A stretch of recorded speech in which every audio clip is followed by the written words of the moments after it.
Dalam permainan jelangkung, terdapat beberapa alat utama yang digunakan. Yang pertama itu boneka kayu yang sering disebut jelangkung, yang memiliki bentuk seperti tubuh manusia yang kecil yang terbuat dari kayu. Boneka itu seringkali dianggap sebagai alat seperti papan ouija atau benda lainnya yang digunakan buat memanggil arwah. Nah, biasanya pemain akan mengikuti ritual tertentu buat mencoba berkomunikasi dengan roh atau arwah yang diyakini muncul setelah jelangkung digunakan.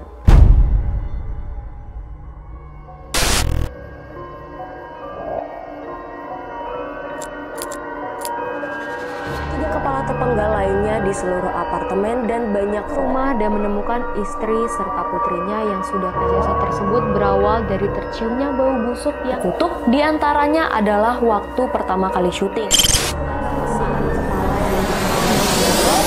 Aku mati dan pembunuhan yang tertulis di dinding.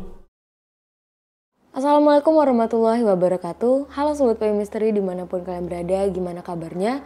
Semoga kalian dalam keadaan sehat agar terus bisa mendengarkan cerita horor dan misteri dari Payung Misteri Channel bersama aku, Alia. Jelangkung adalah salah satu ritual atau permainan mistis yang cukup populer di Indonesia.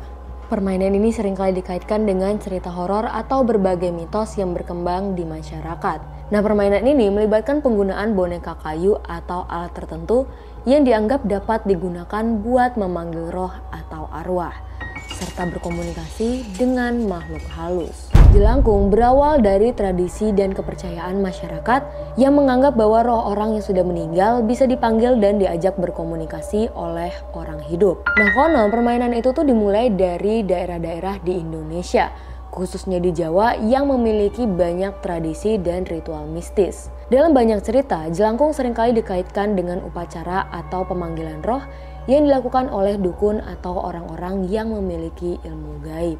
Dalam permainan jelangkung, terdapat beberapa alat utama yang digunakan. Yang pertama itu boneka kayu yang sering disebut jelangkung, yang memiliki bentuk seperti tubuh manusia yang kecil yang terbuat dari kayu. Boneka itu seringkali dianggap sebagai alat seperti papan ouija atau benda lainnya yang digunakan buat memanggil arwah. Nah, biasanya pemain akan mengikuti ritual tertentu buat mencoba berkomunikasi dengan roh atau arwah yang diyakini muncul setelah jelangkung digunakan. Mitos seputar permainan jelangkung itu berkembang dengan pesat dan cerita horor yang terkait dengan permainan ini seringkali menambah ketegangan dan ketakutan dari kalangan masyarakat. Ada beberapa mitos dan cerita mistis yang seringkali terdengar seputar jelangkung. Mitos yang paling umum tentang permainan jelangkung dapat benar-benar memanggil arwah orang yang sudah meninggal. Ada juga nih mitos yang bilang bahwa jelangkung itu nggak boleh dimainkan pada malam hari, karena dipercaya bahwa malam itu adalah waktu di mana roh-roh halus itu paling aktif. Mitos lain juga mengatakan bahwa mereka yang nggak berhati-hati atau nggak tahu cara mengakhiri ritual ini bisa terjebak dalam hubungan dengan makhluk halus yang dipanggil. Beberapa orang juga percaya bahwa jelangkung adalah permainan yang nggak pernah berakhir dengan baik jika dimainkan dengan niat buruk atau dengan tidak hati-hati. Dalam beberapa mitos juga dikatakan bahwa dukun atau penyihir bisa menggunakan alat permainan jelangkung buat mengendalikan roh dan meminta bantuan mereka dalam melakukan ilmu hitam atau penyihiran. Jelangkung itu semakin populer di Indonesia waktu rilisnya film horor yang berjudul Jelangkung pada tahun 2001. Film ini mengangkat tema permainan jelangkung dan gimana permainan tersebut bisa membuka pintu bagi roh-roh jahat buat masuk ke dunia nyata. Setelah film tersebut, permainan jelangkung semakin dikenal luas baik di kalangan anak muda maupun orang dewasa. Walaupun banyak yang percaya bahwa permainan ini hanyalah sebuah mitos atau cerita fiksi, tapi nggak sedikit pula yang ngerasa takut dan percaya bahwa permainan tersebut bisa memanggil makhluk halus atau roh jahat.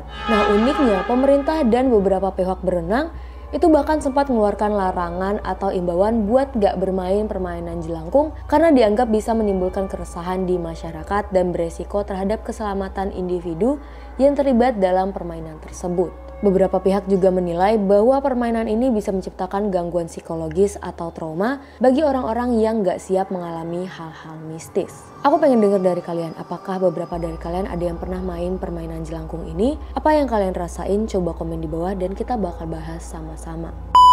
Jelangkung adalah permainan yang memiliki akar dalam tradisi mistis dan kepercayaan terhadap dunia roh. Walaupun permainan ini awalnya merupakan bagian dari ritual gaib yang dilakukan oleh orang-orang, perkembangan cerita dan mitos yang mengelilinginya membuat jelangkung menjadi simbol dari permainan yang penuh dengan ketegangan dan rasa takut. Di akhir video, aku Alia pamit undur diri. Wassalamualaikum warahmatullahi wabarakatuh.